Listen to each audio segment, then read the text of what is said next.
We've all studied normal distribution in our statistics and probability during our senior year of high school. We'll talk about normal distribution, the empirical rule of normal distribution, and the standard normal distribution in today's video. The normal distribution, otherwise known as the Gaussian distribution, is the most common distribution in all of statistics. Here I explain the basics of how these distributions are created and how they should be interpreted. So chances are you have seen a normal or Gaussian distribution before. It is also called a bell-shaped curve because it is a symmetrical curve that looks like a bell. So in this example, the curve represents human height measurements. People can be short, average, or tall, or anywhere in between. The y-axis represents the relative probability of observing someone who is really short, or really tall, or who has an average height. So for example, it is relatively rare to see someone who is super short. So the bell-shaped curve is relatively low in this part of the graph. But it is quite common to see someone who is close to the average height. So the bell-shaped curve is very tall in this region. And it is relatively rare to see someone who is really tall, so again the bell-shaped curve is relatively low in this region.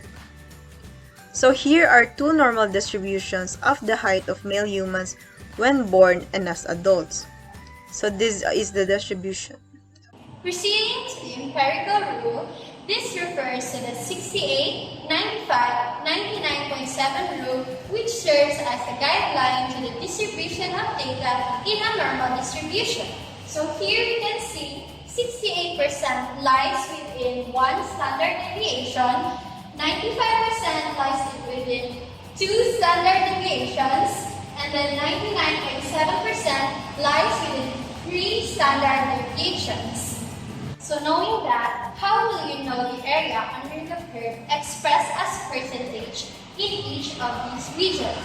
So if here is 68%, we'll just have to divide it by 2 to get 34%. Then how about in these regions? We'll just have to deduct 95% by 68% and then we'll get 27% and then divide it by 2 to get 13.5% in each of these regions. And then how about in these sections? How will we find the probability to get the x values in those?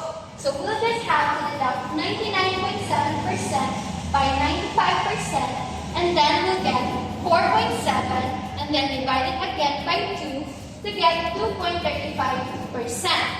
And then how about finding the probability of getting x values beyond 3 standard deviations or beyond 99.7%? So we'll just have to deduct 100% by 99.7% and then we'll get 0.30% and again divide it by 2 to get 0.15%. Now let's go to the example for the empirical rule. Here we have the average test score in a certain class was 74 with a standard deviation of 8.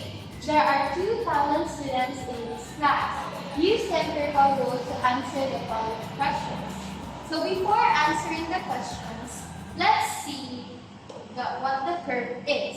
So here we have the mean 74, and then how did we get these values aside from the mean? So we know that this region here is one standard deviation away from the mean. So we have a standard deviation of 8, so we will just add it to 74 to get 82 and then subtract it to 62. And then subtract it to 74 to get 66. And then in these regions, we know that these are two standard deviations away from the mean. So 2 times 8 is 16, and then we add it to 74 to get 90, and then subtract it again to 74 to get 8. Then what about in these regions? So we know that these are 3 standard deviations away from the mean. So 3 times 8 is 24, and then add it again to get 98, and then subtract it 74, and then subtract it 74 to get 50. So now, the first problem will be, what percentage of students scored less than 58? So if we say less than 58, this refers to these regions only. So finding the probability of x less than 58, we should get it by adding 0.15% and 2.35%, and then we'll get 2.50%. So 2.50% of the students have scores less than 8. And then in the next problem, what is the probability that a student scored between 66 and 82 on the exam? So scores between 66 and 82 refers to these regions. So finding this, we will have to add 34 and 34, and we'll get 68%. So there is 68% probability that we will get to select a student that have scored between 66 and 82. And then in the last problem, which is how many students scored at most 90? So this refers to these regions. All of the regions which is less than 90. So in getting this, we would then have to add all of these percents, which is 0.15% plus 2.35 plus 13.5 plus 34 plus 34 and plus 13.5, and then we'll get 97.5%. Or we can use this method, which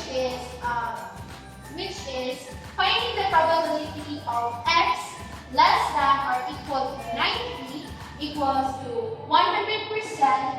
So this 100%, this is equivalent to 1, since we know that the area of a curve is equals to 1, and then in percentage it will be in 100%. So 100% minus x greater than 90, so which is 2.35% and 0.15%, and then we will get a total of 97.5%, which is the same to this. And then in the problem, we are not talking about finding a percentage. This problem is asking how many students in the class. And then here we can see that it is stated that there are 2,000 students in the class. So the answer 97.5%. So in this problem, it is not asking about a percentage. It is asking how many students in the class score at most 90. So here it is stated there are 2,000 students, and 97.5% of 2,000 or 2,000 times 0.975 or the decimal form of 97.5%, we will get 1,950. So 1,950 students have scores at most 90 in the exam. Now, let's proceed to the standard normal distribution. What is the standard normal distribution? The standard normal distribution is one of the forms of the normal distribution. It occurs when a normal random variable has a mean equal to 0 and the standard deviation is equal to 1, meaning a normal distribution with a mean of 0 and a standard deviation of 1 is called standard normal distribution. Also, the standard normal distribution is standard at 0 when the standard deviation gives the degree to which a given measurement deviates from the mean. The random variable of a standard normal distribution is known as the standard score or a z-score. It is possible to transform every normal random variable x into a z-score using the formula Z is equal to the quantity of X minus the mean over the standard deviation of X. Characteristics of a standard normal distribution. A z-score of a standard normal distribution is a standard score which indicates how many standard deviations are away from the mean an individual value lies.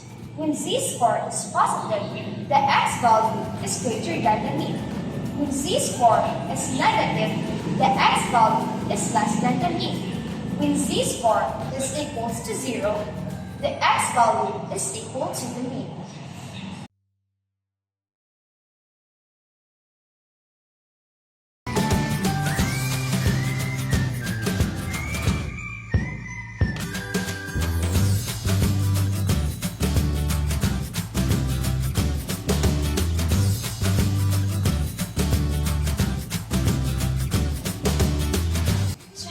Get the areas under the normal distribution. To find the areas under the normal distribution, we can use the standard normal distribution table, also called unit and normal table or Z table. There are actually 4 classes in finding the areas under the normal curve given a Z value. The first thing we need to do is that we need to express the given Z value into a 2-digit form. Next, using the Z table, locate the first 2 digits on the left side of the first column on the Z table. Then, locate the 3rd digit on the upper row part of the Z table. The last step is to find the area or read the area or probability at the intersection of the row and column. For example, find the area that corresponds to Z is equal to 2. Finding the area that corresponds to is the same as finding the area between Z is equal to 0 and Z is equal to 2, or using the interval notation, which we could read as Z is greater than or equal to 0, but less than or equal to 2. So again, our given Z value is 2.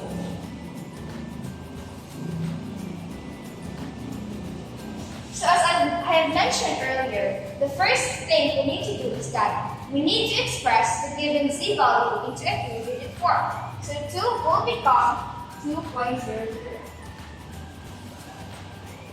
And the next thing that we need to do is that we need to locate the first 2 digits on the left side column of the Z table, which is 2.0. And here is 2.0. So we will write that in the form.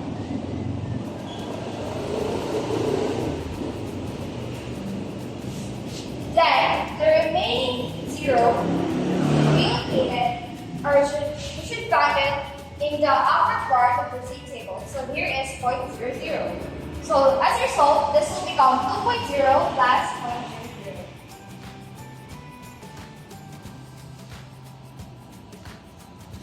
Then after that, we will find the area or probability where the column part and the row number of the row part intersects. So 2.0 and 0.00 intersects at 0.4772. As a result, this will become 2.0 plus 0.00 equals to 0.4772.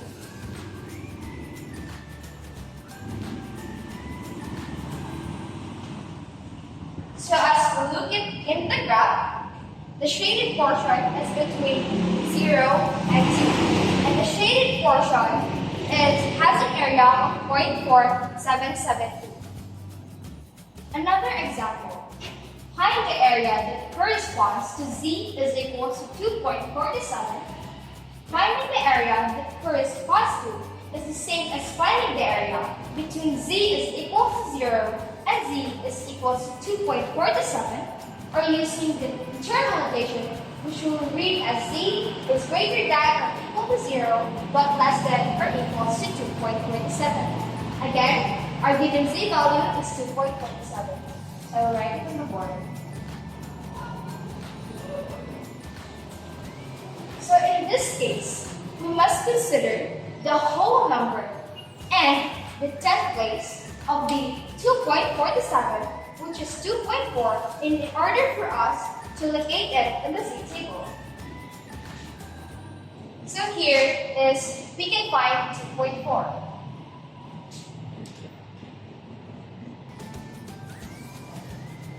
Then, after locating the 2.4, we should locate or find the remaining 7 at the upper row part of the Z table. So here is 7. So, as a result, this will become 2.4 plus 0.07.